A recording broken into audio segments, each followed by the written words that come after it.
আসসালামু আলাইকুম।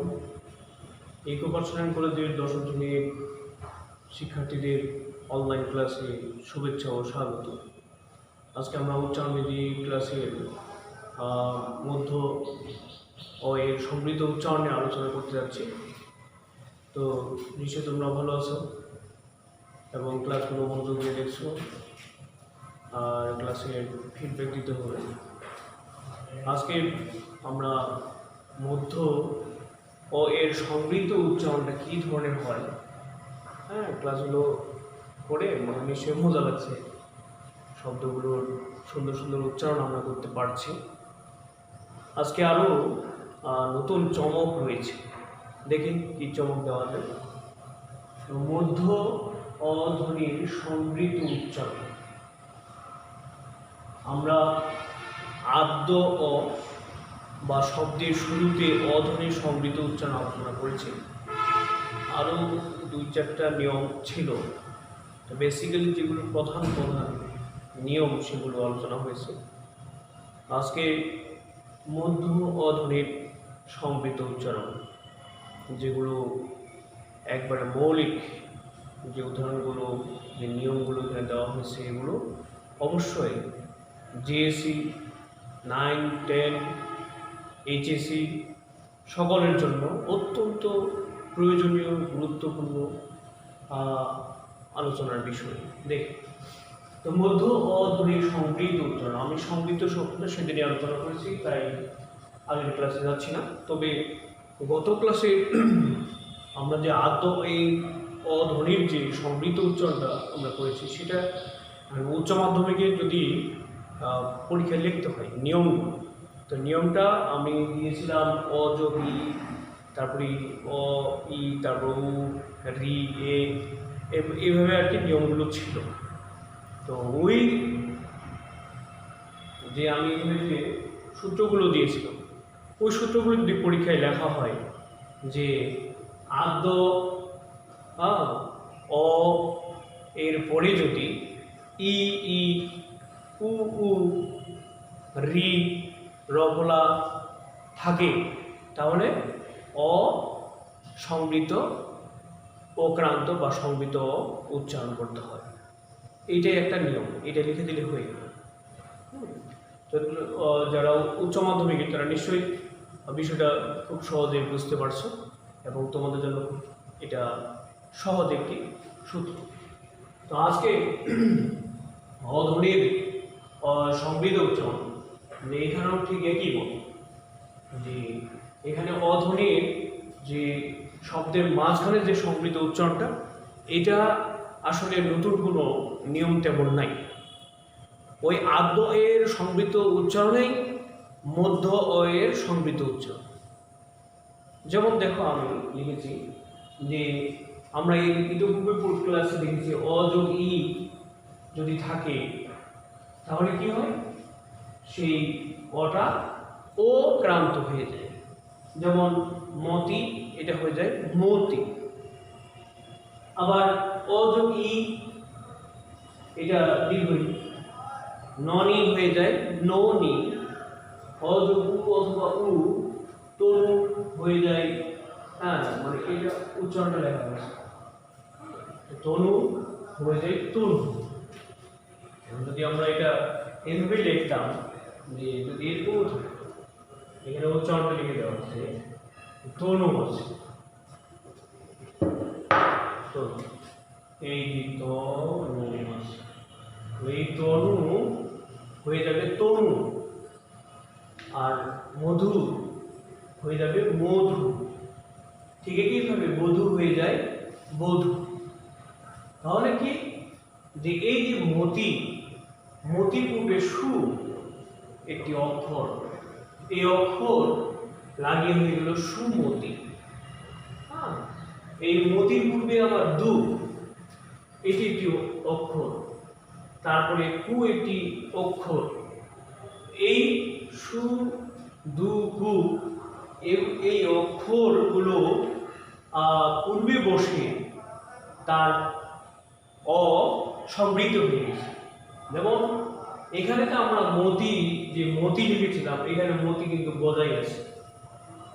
এইখানেও মতি বজায় আছে, মানে এগুলো কিন্তু উচ্চারণ, এগুলো হচ্ছে উচ্চারণ, এগুলো কিন্তু বানান না, আবার যে বানান মনে করলে এটা ভুল মনে করা, এগুলো উচ্চারণ। তাহলে শব্দের মাঝখানেও তার যে আদ্য অ যেটা ছিল, যেটা ও হয়ে গেল, সেটা কিন্তু বজায় থাকে। এই যে মতি হয়ে গেল মতি, এখানেও মতি আছে, এখানেও মতি আছে, কোনো পরিবর্তন হয়নি। পূর্বে এই অক্ষরগুলো থাকে গেল, আর এই জন্য বলা হচ্ছে যে আদ্য অ এর যে সংবৃত উচ্চারণ সেটি এখানে বজায় রয়েছে। একইভাবে আমরা ননি, এখানে ছিল ননি, তো ননির যে উচ্চারণ, এই হচ্ছে ননির উচ্চারণ, মানে ননি উচ্চারণ ননি। ননি পূর্বে বর্গীয় জোর লিখেছি, তাহলে কি হলো জননী। এইভাবে ধরণী, এই রনি, এখানে ননি, এখানে রনি, এখানে রনি, এইটা হয়েছে, তাই না? এর পূর্বে রনির পূর্বে ধ লাগিয়ে হয়ে গেল ধরণী, এখানে আবার রনি থাকে গেল, এর রনি আছে, এর পূর্বে ব লাগিয়ে পূর্বে ব বসিয়ে আমরা বললাম বরণী, ঠিক আছে? এইভাবে তনু হয়ে গেল সুতনু, তারপর মধু হয়ে গেল সুমধু, বধূ হয়ে গেল নব বধূ। তাহলে তো স্যার তোমরা প্রশ্ন করতে পারো যে স্যার তাহলে তো নতুন করে আর নিয়ম নাই, আর নিয়ম আমাদের দরকার হবে। হ্যাঁ, অবশ্যই মৌলিক আরও 2-4টা নিয়ম আছে, বলি আমি লিখে রাখছি।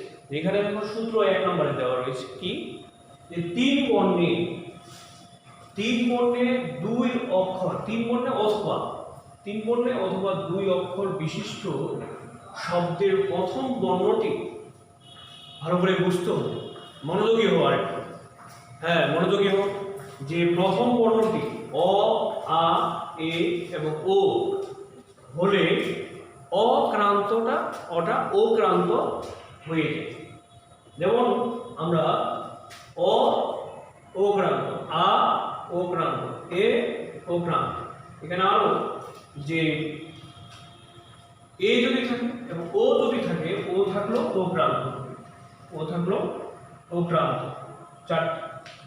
তাহলে এখানে মনে রাখতে হবে যে 3 বর্ণে, মানে শব্দটা যদি 3টি বর্ণে গঠিত হয়, অথবা যদি 2 অক্ষর বিশিষ্ট শব্দ হয় এবং সেখানে যদি অ আসে, কখন আসে? প্রথম বর্ণটি। কখন? প্রথম বর্ণটি। এই প্রথম বর্ণটি যদি অ হয়, অথবা কি দেখা গেল যে আ আসে, অথবা এ আসে, অথবা ও আসে, তাহলে এই অ, আ, এ, ও এগুলো যে কোনো একটি থাকলে আমরা ওটাকে কি করব? অটা হয়ে যাবে ওক্রান্ত, কি হয়ে যাবে? ওক্রান্ত হয়ে যাবে। যেমন এখানে আমরা দেখি যে এখানে এগুলো কিন্তু উচ্চারণ, হ্যাঁ এগুলো কিন্তু বানান নয়, উচ্চারণ। এই যে অমন শব্দটা আমরা লিখতাম কি? অমন লিখতাম এইভাবে, অ ম দন্তা ম, এই অমনের উচ্চারণ হবে অমন, অমন। একইভাবে এটা একটা কলম, কলম। তাহলে এই যে ক, অ আসছে শুরুতে, শব্দের শুরুতে, অ এখানে এসেছে শব্দের শুরুতে, এই যে অ, যদি শব্দের শুরুতে অ থাকে, কোয়েল এখানে অ আছে, গ এখানে অ আছে, দ এখানে অ আছে। তো এই শব্দের শুরুতে যদি অ থাকে, তো এই অটা ওক্রান্ত হয়ে যায়। যেমন আমরা বলছি অমন, কলম, গঠন, দলন ইত্যাদি। এখন তোমরা আবার যদি ভুল বলে থাকো যে এই অটা আবার কি হয়ে যাবে না, মানে ও হয়ে যাবে, মানে কলম, এটাকে আবার কলম বললে হবে না। কারণ বলা হচ্ছে নিয়মিত যদি প্রথম বর্ণটি থাকে, তাহলে কিন্তু অ, আ এগুলো যে কোনো একটি থাকলে এরপরে যে অটা এসেছিল, এই যে ময়ে যে অটা এসেছিল, এই অটাই কিন্তু ও বা ওক্রান্ত হচ্ছে। আর ভুল মনে করলে হবে না যে এই অটা ওক্রান্ত হয়ে, তাহলে ভুল হয়ে যাবে। ঠিক একইভাবে আমরা আয় যদি দেখি, শব্দের শুরুতে আ এসেছে, প্রতিটিতে আ এসেছে, দেখো আমন, আসন, পাগল, ছাগল ইত্যাদি। মানে এই যে আ এসেছে, আয়ের পরে যে অটা এসেছে, এই যে ম ছিল, এই ময়ে যে অ ছিল বা শয়ে যে অ আছে, গয়ে অ আছে, গয়ে অ আছে, এই অটাকে আমরা অক্রান্ত করব। এই জন্য এটা উচ্চারণ হবে আমন, আসল, পাগল, ছাগল। এগুলো উচ্চারণ, এগুলো কোনো বানানো নয়। তারপরে এ যখন ও হয়ে যায় কখন হয়? যখন শব্দের শুরুতে এ থাকে এবং পরের ধ্বনিটা যদি ও আসে, এই যে শুরুতে এ আসে, এ আসে, এ আসে, এ আসে, এবং পরের ধ্বনিটা এখানে অ ছিল, এটা অ, ঠিক আছে, এটাও অ, এই অটাকে আমরা অক্রান্ত করেছি, ওই অটাকে আমরা অক্রান্ত করছি। যেমন এখানে বেতন ছিল শব্দটা, সেটাকে উচ্চারণের জন্য তো এর যে অ, এটা অক্রান্ত হয়ে গেল বেতন। কেতন ছিল, হয়ে গেল কেতন। চেতন ছিল, হয়ে গেছে চেতন। কেশর ছিল, হয়ে গেছে কেশর। এরকম অন্যান্য শব্দ নিশ্চয়ই বুঝতে পারছো? আশা করি। 2 নম্বর সূত্র দেখি যে তৎসম বা সংস্কৃত শব্দের, তৎসম বা সংস্কৃত শব্দের ভালো করে নিয়মগুলো মনে রাখতে হবে যে সমাসবদ্ধ যদি পদ হয় তাহলে আবার কোনো কোনো সময় সমাসবদ্ধ পাশাপাশি সন্ধিজাত শব্দ হতে পারে। সমাসবদ্ধ অথবা সন্ধি, এটাও মনে রাখতে হবে যে সমাস অথবা সন্ধি যা যদি পদ বা শব্দ হয় তাহলে সেখানে অ যদি আসে, ওই অটা অক্রান্ত হয়ে যাবে। যেমন এখানে পদ, এখানে হচ্ছে পদ, এই পথে অ হয়ে যে অ আছে, এই অটা এই জন্যই অক্রান্ত হয়ে পথচারী হয়ে গেছে। পথচারী শব্দটা সমাসবদ্ধ পদ বা শব্দ। এই আবার অপর দিকে খেয়াল রাখতে হবে যে এই শব্দগুলো প্রথমত যে শব্দটা দিয়ে সমাস হয়েছে বা সন্ধি হয়েছে, ওই শব্দটা কি তৎসম বা সংস্কৃত হয় কিনা এটা আমার মাথায় রাখতে হবে। তৎসম বা সংস্কৃত যদি না হয় তাহলে কিন্তু এই নিয়মটা এখানে প্রয়োগ করা যাবে না। এই জন্য আমরা লিখেছি যে তৎসম বা সংস্কৃত শব্দের সমাসবদ্ধ অথবা সন্ধিজাত শব্দে যদি অ হয় তাহলে ওই অটা অক্রান্ত হবে। যেমন তৎসম শব্দ রয়েছে সমাসবদ্ধ শব্দে পথ, একটা সমাস, পথ, মেঘ, বন, এই শব্দগুলো হলো সমাসবদ্ধ। কিভাবে গঠিত হলো?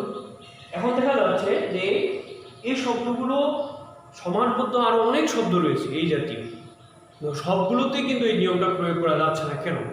ঠিক একইভাবে সন্ধিতেও রয়েছে। হ্যাঁ, এখন মনোযোগ শব্দ রয়েছে, ও সন্ধিতেও এটা রয়েছে। এখন বনস্পতি রয়েছে, হ্যাঁ, মনোযোগ, তারপরে বনস্পতি, এই শব্দগুলো সন্ধিত শব্দ। এখন এই যে মনোযোগ আমরা লিখি এখানে, মন যোগ যোগ হয়েছে, মন যোগ যোগ হয়েছে, মিলে কিন্তু মনোযোগ। ঠিক একইভাবে মনোযোগ, এরপরে হলো বনস্পতি বলেছি। এই শব্দগুলোতে কেন হচ্ছে? কারণ হলো যে এগুলো সংস্কৃত শব্দ, এই জন্যই হচ্ছে। আবার একইভাবে অন্য শব্দে এই নিয়ম প্রয়োগ করা যাচ্ছে না। কেন? কারণ ওগুলো সংস্কৃত শব্দ ছিল না। তার যে শব্দটা দিয়ে আমরা সন্ধি পড়েছি অথবা সমাসবদ্ধ পদে পরিণত করেছি বা সমাস করেছি, সেই শব্দটাকে খেয়াল রাখতে হবে যে ওই শব্দটা আমাদের সংস্কৃত কি। যদি সংস্কৃত হয় তাহলে সেখানকার অক্রান্তটা, অটা সেখানে অক্রান্ত হবে। যেমন এখানে পদ থেকে পথচারী, মেঘ থেকে মেঘমালা, এবং বন থেকে বনভূমি। ওই যে আমরা পড়েছি বন, মন পড়েছি না? এখন এই বন থেকে বনভূমি হয়েছে। ঠিক একইভাবে এই যে মন থেকে আবার মনোযোগ, এই যে মনোযোগ, এখানে তো মনোযোগ হতে পারত কিন্তু হয়, কারণ এই সূত্র বলছে যে এটা এখানকার অটা অক্রান্তে পরিণত হবে। এইভাবে আমরা অন্যান্য যে নিয়মগুলো রয়েছে আজকে এই মধ্য অ এর সূত্র আমাদের পড়ার আগে রিভিউ করতে হবে আমাদের আদ্য এর সংবৃত সূত্র। এখন সংবৃত উচ্চারণের ক্ষেত্রে যে কোন শব্দে বা কোন ধ্বনিগুলো আমাদের উচ্চারণে একটু একটু পরিবর্তন হয়ে ও ক্রান্ত হয়ে যাচ্ছে, এটা মাথায় রাখতে হবে। আর ওই প্রথমকার সূত্রগুলো যদি আমরা খেয়াল করি, যে মতি, গতি, হ্যাঁ, রতি, পতি, এগুলোর পূর্বে যদি সংস্কৃত শব্দ যুক্ত করে যদি সমানবদ্ধ বা সন্ধিজাত শব্দ যদি গঠিত করি, তাহলে ওই অটা অবশ্যই কিন্তু অক্রান্ত উচ্চারিত হবে। ওই জন্য বলছিলাম যে পূর্বের যে নিয়মগুলো ওইগুলো আমাদের রয়েছে। যেমন এখানে আমি পর্যন্ত দিয়েছি, এরপরে আরও রি ছিল, অযোগ রির আলোচনা করেছি, তাই না? এবং অযোগ রেপ এরও আলোচনা হয়েছে, অযোগ র ফলার আলোচনা হয়েছে। এখন এখানে দেখা গেল যে যেমন প্রভাত শব্দ রয়েছে, এই প্রভাত শব্দে আমরা এখানে রয়েছি, হ্যাঁ, প্রভাত, ভ্রমর, এগুলো আলোচনা হচ্ছে না, এগুলো ওকার হচ্ছে, এই জন্য প্রভাত হচ্ছে, প্রভাত। এইগুলো আদ্য অয়ের সূত্র অনুযায়ী মধ্য অয়ের সংবৃত উচ্চারণ। পূর্বের নিয়মগুলো আমাদের রিভিউ করলে তাহলে তাদের জন্য এই ক্লাসটা সহজ হবে, কারণ ওই সূত্রগুলোই চলে এসেছে মধ্য অয়ে। এরপরে আমরা অন্ত অয়ের সংবৃত উচ্চারণ আলোচনা করব। এই অটা অনেক ব্যাপক বিষয়, তো এই জন্য এটার আমি চুলচেরা বিশ্লেষণ করে দিচ্ছি। এটা জেএসসি 9, 10 উচ্চ মাধ্যমিক সকল পর্যায়ের জীবনে এটা কাজে লাগবে বাংলা ভাষা ব্যাকরণের ক্ষেত্রে। আজকে এই পর্যন্ত ভালো থাকো, সুস্থ থাকো, এবং ক্লাসগুলো অবশ্যই ভালোভাবে মনোযোগী হতে হবে এবং ফিডব্যাক দিতে হবে। ধন্যবাদ।